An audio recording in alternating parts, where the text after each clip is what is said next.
सितों का विचार पढ़ा हूं, एक ही चिंगारी सारे जंगल में आग लगा सकती है। देवेंद्र महतो की लड़ाई लाठी डंडा, चिंगारी फूट चुका है। तो झारखंड में देवेंद्र महतो चिंगारी फूटा है, तो एक ही चिंगारी झारखंड में आग लगा सकती है। था बेसरा जी, जैसे देवेंद्र को आज हॉस्पिटलाइज वहाँ पे है, तो देखने में आ रहा है कि बहुत सारे जो पुलिस प्रशासन के लोग वहाँ पर मौजूद हैं, उनका निरीक्षण में कम से कम 30 आसपास हैं।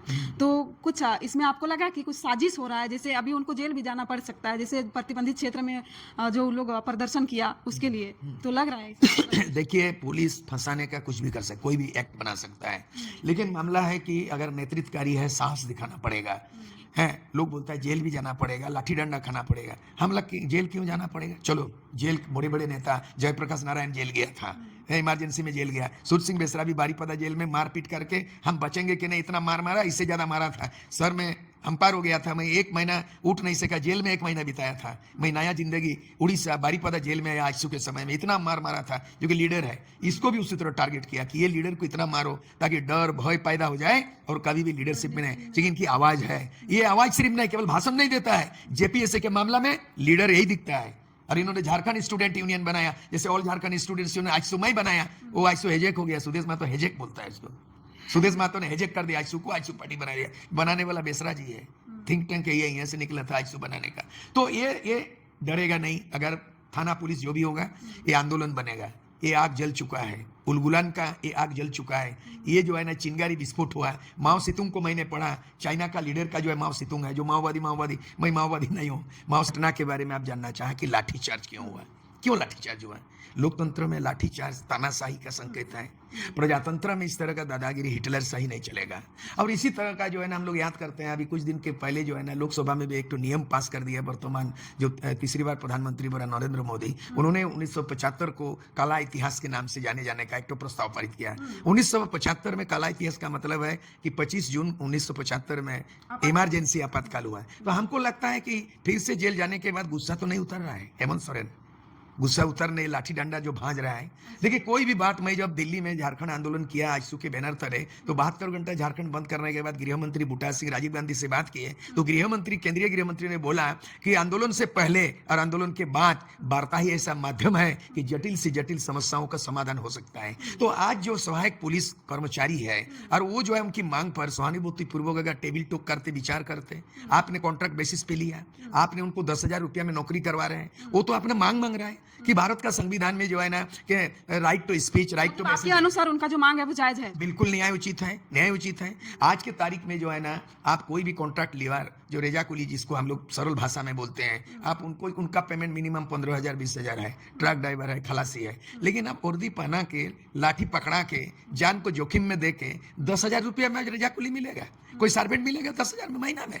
वर्दी पहना दिया, जान को जोखिम में कर किया, और सुरक्षा कवच पहना दिया, और वो आदमी से आप रक्षक बना दिया।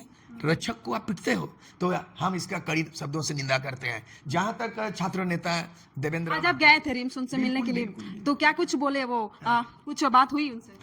और जो आज के तारीख में जो नौजवान लड़ाई लड़ रहा है, आज से 30 साल 35 साल पहले मैं भी छात्र नेता हुआ करता था, और मैं भी सिंहभूम से आके प्रदर्शन करते थे। लेकिन उस जमाने में डॉक्टर अनुज कुमार धान वाइस चांसलर हुआ करता था, ठीक है, और रामदयाल मुंडा भी बाद के दिन में वाइस चांसलर बना। लेकिन कभी भी छात्र आंदोलन में उस काल में बिहार के समय में भी लाठी डंडा से प्रहार विद्यार्थियों का नहीं हुआ, ठीक है। लेकिन आज कोई विद्यार्थी अगर ये किया, एक तो हमको लगता है कि ये जो लाठी डंडा चलाया, इसके पीछे में बहुत बड़ी राज है, जो मैंने खंगाल कर देखा कि ताकि लाठी चला दो और गोली चला दो, ताकि नौजवान की जुबान बंद कर दो, डरा दो, धमका दो, ताकि जेपीएससी में जो घोटाला चल रहा है कि 24 वर्षों में 24 बार जो जेपीएससी का एग्जाम होना था, रिजल्ट में घोटाला है, जेपीएससी में घोटाला है, परीक्षा में घोटाला है। और सबसे ज्यादा हमको लगता है इन 24 वर्षों के अंदर में अगर छात्र नेता के रूप में अगर सामना किया है, मैं तारीफ नहीं कर रहा हूँ, हकीकत बयां कर रहा हूँ। मैं भी आक्रामक वैसे ही था, लेकिन लाठी डंडा हम लोग उड़ीसा में हम लोग को लाठी खाया और जेल में बंद किया,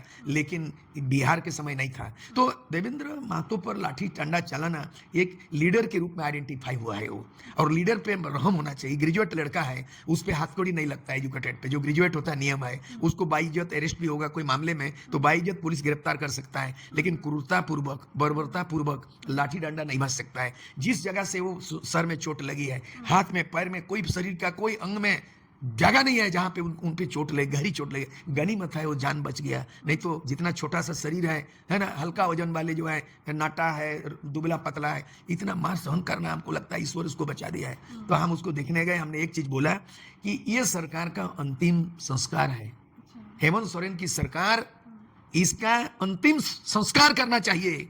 क्योंकि ये जो है ना, नौजवान जो होता है वो समाज का ही नहीं राष्ट्र का ऊर्जा शक्ति होता है। और मैं अपने छात्र नेता के समय में कहा करता था, the student is today will make the nation tomorrow. मतलब आज की जो युवा शक्ति है, ऊर्जा शक्ति है, ये भावी देश की कर्णधार है। आईएएस होंगे, आईपीएस होंगे, लेक्चरर होगा, तो उन विद्यार्थियों को इस तरह बेरहमी से बर्बरतापूर्वक लाठी चलाओगे। बिल्कुल सही बोल रहे हैं, क्योंकि किसी राज्य का छवि अगर अच्छा बनाना है तो उस राज्य में 3 लोगों का अच्छा होना जरूरी है। अभी आप तुरंत बोले कि देवेंद्र जी हमको गुरु माने हैं, तो गुरु के तहत आप अगर देखने गए थे तो आगे जिस प्रकार से इन लोग का मौलिक अधिकार को हनन किया गया है, इसको लेकर आप कुछ कीजिएगा। आप गुरु हैं। बिल्कुल बिल्कुल, मैं जब डिग्री नहीं बोल रहा हूँ लेकिन जानकार बोल रहा हूँ। मैं संविधान को कितना धारा होता है, आर्टिकल इंग्लिश में होता है, और अनुच्छेद कितना होता है, एक एक पाठ सब अध्ययन कर चुका हूँ। ये जो मामला है ह्यूमन राइट कमीशन की मामला बना अभी, है ना, मानव अधिकार आयोग की मामला है। क्योंकि हमको राइट ऑफ स्पीच, बोलने की आजादी, ये मौलिक अधिकार में आता है, और जनसभा करने का होता है। अगर कोई भी समूह अगर अपने प्रजातांत्रिक तरीके से, शांतिपूर्ण तरीके से वो प्रदर्शन करना चाहते हैं, उसको न्यायोचित, न्याय या अन्याय है, संविधानिक की असंविधानिक, आपको वार्ता में क्यों नहीं बुलाया? डेमोन्स्ट्रेशन तो करना है, भूख हड़ताल में तो आजादी है, धरना में बैठने का है, जुलूस में बैठाने का है, डंडा पीटने का नहीं है। डंडा से कोई समस्या का समाधान नहीं होगा, गोली चलाने से नहीं होगा। सारे समस्या का समाधान गोली से नहीं है, बोली से होता है, डंडा से नहीं होता, कलम से होता है। तो ये सरकार का मापदंड बिल्कुल तानाशाही है, बिल्कुल प्रजातंत्र जनतंत्र का कोई मापदंड नहीं रह गया। इसको जाना 2024 में जाना तय है। और दूसरी सरकार के आड़ में जो अधिकारी गलत तरीके से उनको लाठीचार्ज किए, उसको लेकर आप क्या कीजिएगा? कुछ एक्शन मानवाधिकार आयोग को मैं कल के तारीख में, मैं राष्ट्रीय मानवाधिकार आयोग दिल्ली को, मैं कल के तारीख में अपना जो झारखंड पीपुल्स पार्टी है, मैं अपना तमाम घटनाओं को वर्णन करते हुए हाई लेवल जांच पड़ताल केंद्र स्तर पर किया जाए। और चाहेंगे जो लाठी भजाया है, जो आदेश दिया है लाठी चलाने का, उस सरकार उसको उस पर दंडित किया जाए, कार्रवाई किया जाए। और उसका हर्जाना, पैर तोड़ा है कि हाथ तोड़ा है, उनका जो क्षतिपूर्ति नियम है मानव अधिकार आयोग ने वो भी कराता है।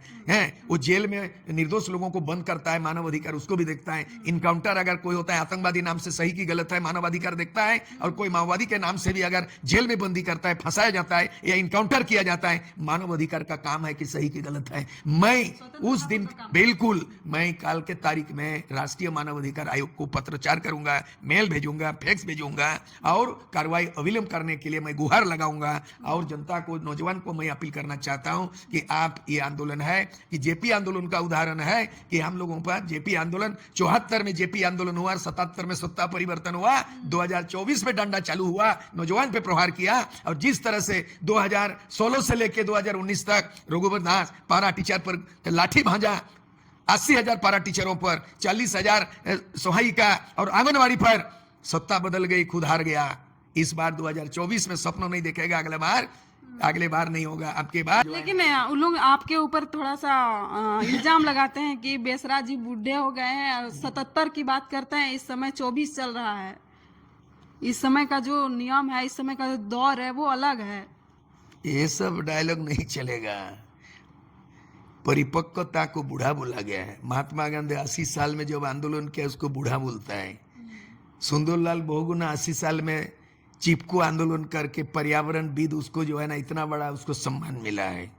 विनोबा भावे भूदान योग्यों के 80 साल की उम्र में, अन्ना हजारे 90 साल की उम्र में लोकपाल विधेयक अनशन में बना दिया है।